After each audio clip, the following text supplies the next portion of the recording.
عزیزان selam. Hoş آمدین. Hal şuma çeture. Merhaba arkadaşlar. Nasılsınız? Hoş geldiniz. Şimdi biz geçen dersimizde sahip olmak fiilini ki en önemli iki fiilden bir tanesiydi. İlki neydi? Olmak fiili. Has'ten. Men hastem, to hasti, u hast. Bir önceki derslerimizde vardı. Sahip olmak fiilini işlemiştik geçen dersimizde. Hatta olumsuz yapacağız demiştik. Şimdi bir üstten geçelim, sonra yeni konumuza devam edelim. Demiştik ki daşten fiilinin şimdiki zaman, geniş zaman kökü dardı. Biz fiilleri köklerden türetiyoruz arkadaşlar. Kökü dar. Sonuna şahıs ekleri getirdiğimizde bu kişiye göre çekimlenmiş oluyor. Mesela darem diyorum. M ekliyorum. Darem. Men darem. Yani ben sahibim. Daret. D ekliyorum. U daret. Yani o sahiptir. Darim. İm ekliyorum. Yani ma darim. Yani biz sahibiz. Darit. İd ekliyorum. Şoma darit. Siz sahipsiniz. Bunu olumsuz yapmak için tek yapmam gereken başına bir ne sesi ekliyordum. Darem sahibim, ne darem sahip değilim. Daret sahiptir. Ne daret sahip değildir.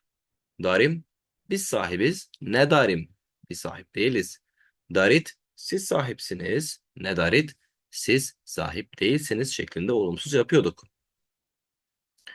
Şöyle bakalım. Makifu kitap. Biz çanta ve kitaba sahibiz dersek eğer darem. Sahip değilsem ne darem? Şuradan teker teker yazmayacağım. Şuradan ekran durdurup kaydedebilirsiniz. Darem sahibim. Ne darem? Sahip değilim. Men. Menden bahsettiği için. U diyor. U yani o. Defter ya kalem. Defter veya kaleme sahiptir dersek daret. Çünkü U dediği için üçüncü tekil şahıs. Değildir desek ne daret? Menu şoma. Ben ve siz yani biz. Miz. Neyimiz? Masa. Biz masaya sahibiz dersek menu şoma miz darim. Bakın şurada var. Darim. Sahibiz. Ne darim desem sahip değiliz. An kelas pencere. O sınıf pencere.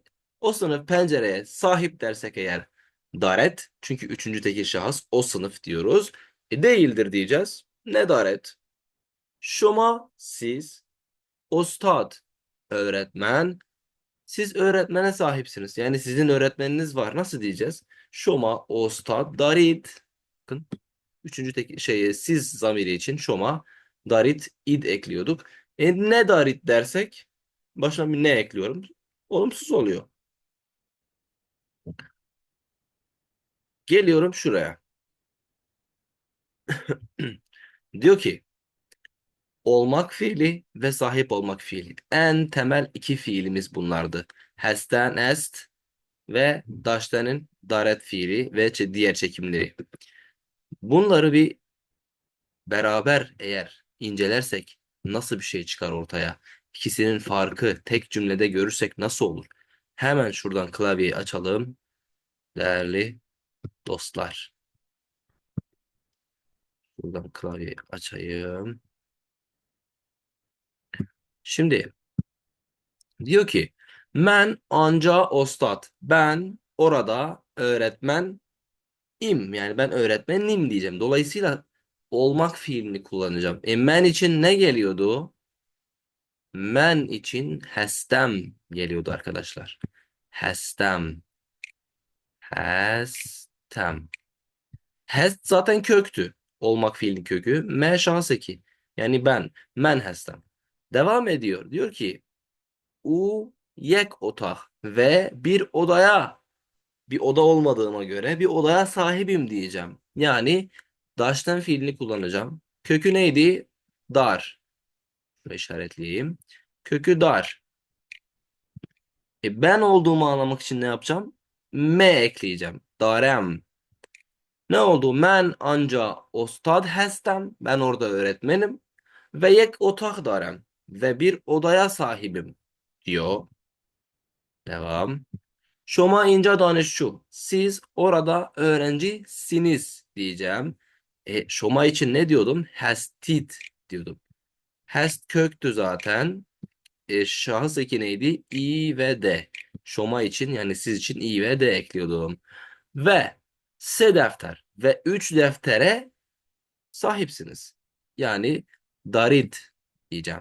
Kök dardı zaten. Sahip olmak fiilin kökü. Şimdiki zaman kökü. Dar. Şoma için, siz için ek neydi? İd. Darid. Siz sahipsiniz dedim. Devam ediyorum. Diyor ki inca hanım pardon bu hanım hanımefendi ostad öğretmen. Bu hanımefendi öğretmendir diyeceğiz. Üçüncü tekil şahısda ne oluyordu? Direkt hast diyordum. Hast.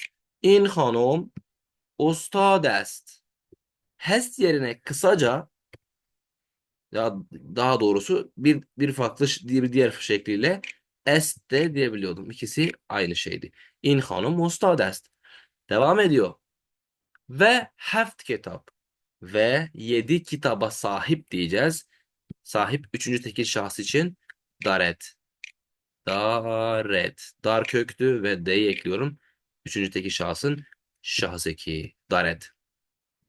Devam ediyorum. Ma şeş danışçu. Biz 6 öğrenciyiz diyeceğiz. Ma şeş danışçu. Hast fiilini kullanacağım. Has Tim olur mu? Olmaz. Men deseydi hestem olurdu ama hestim diyeceğiz. Çünkü ma diyor. Hestim. Çok pardon. İ ve m ekliyorum. Ma şeş danışçı hestim. Biz 6 öğrenciyiz. Diğer tarafa geçiyorum. Diyor ki ve inca ve burada mukaleme. Mukaleme neydi? Kelimeleşmek. Yani konuşmak. Arapça kökenli bir kelime ama Farsça'ya geçmiş.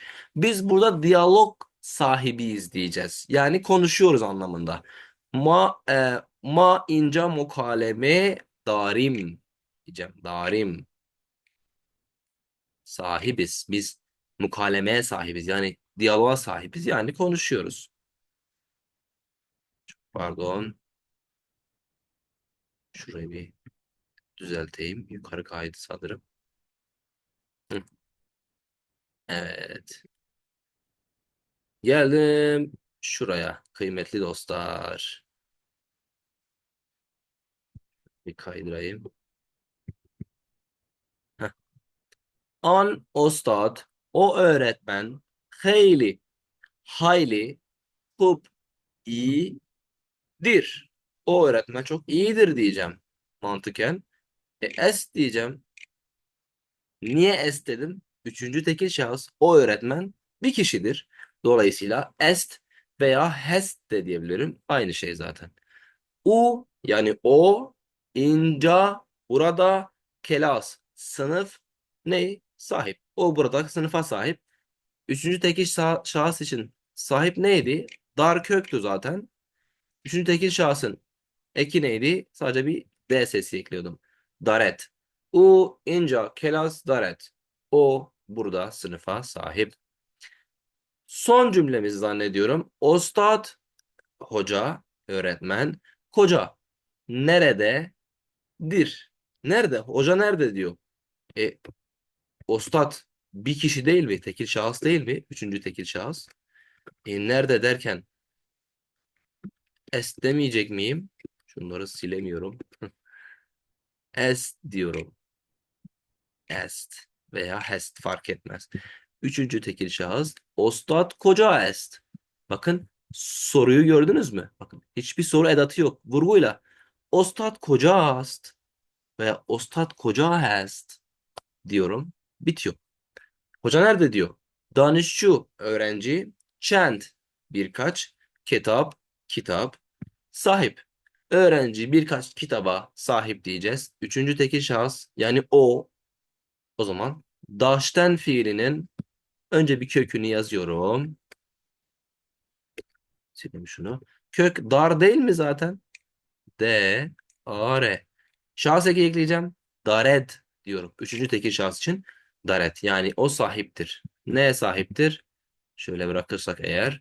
Danışçu çend kitaplar et. Öğrenci birkaç kitaba sahiptir diyor kıymetli dostlar. Bakalım devamında ne varmış. Evet. Diyor ki cümle vurgusu. Arkadaşlar vurgu çok önemli bir şey. Dilde vurgu çok önemli. Karşıdaki sizi yanlış anlamasın diye doğru yerlere vurgu yapmanız gerekiyor. Daha doğrusu karşıdaki sizi anlasın diye yanlış anlama iyidir iyi de. Sizi anlasın diye vurguyu doğru yere yapmanız gerekiyor. Diyor ki the stress of positive sentences under normal conditions. Diyor normal şartlarda olumlu cümlelerin vurgusu şu kısımda. Hani fiil bu has'ten fiilinin bir önceki kısımda o da olur. Yani has them, has the, has did bu tarz fiillerin bir önceki kelimesi olur. Yani işte yüklem dediğimiz veya nesne dediğimiz hangisiyse artık. Şoma danışçı has did. Şoma danışçı has did. Siz öğrencisiniz. Şoma danışçı has did. Bakın soruda da yine burada oluyor. Fiilden önceki. Şoma danışçı hastit. Siz öğrenci misiniz? Şeklinde vurgumuzu has'ten fiilinin bir öncesine. Olumlu cümlelerde. Olumlu nedir? İçinde olumsuzluk bildiren herhangi bir kelime olmayandır. Gramer olarak. Bakın olumsuzda ise vurgu olumlu olan cümlenin olumsuz hale getirdiğimizde fiile vurgu oraya kayıyor. Şoma danışçı nistit. Siz öğrenci değilseniz. Şoma danışçun istid. Siz öğrenci değil misiniz? Soruyu olumsuz yaparsam yine vurgu olumsuz olan fiilin üzerinde olur. Şoma danışçun istid. Siz öğrenci değil misiniz? Niye ders çalışmıyorsunuz? Şeklinde bir şey sorarsak eğer o tarz. Diyor ki sorularda ise soru kelimeleri varsa vurgu onun üzerine gider. Soru kelimesi nedir arkadaşlar? Ne, nerede, kaç, ne zaman, niçin? Beş ne, bir ke Türkçe'de ifade ediyoruz. Beş ne, bir ke soruları. Bunlara biz soru kelimeleri diyoruz. Vurgu onların üstüne geliyor. In otak, çend der daret. Bakın. In otak, bu oda, çend, kaç tane der, kapı, daret, sahip. Bu odanın kaç kapısı var dediğimizde oradaki kelime soru kelimesi çen dolayısıyla vurgu onun üzerinde olacak. Pardon yine yukarı doğru kaydı. Evet burada diyor ki bir e, vurgu çalışması yapalım. Men ostad nistem. Olumsuzluk var mı? Evet. O zaman vurgu nistemde. Men ostad nistem diyorum. Men danışçı hestem. Ne dedik? Hestem fiilinin bir önceki kelime vurgulanır olumlu cümlede. Yukarıdaki olumsuzdu.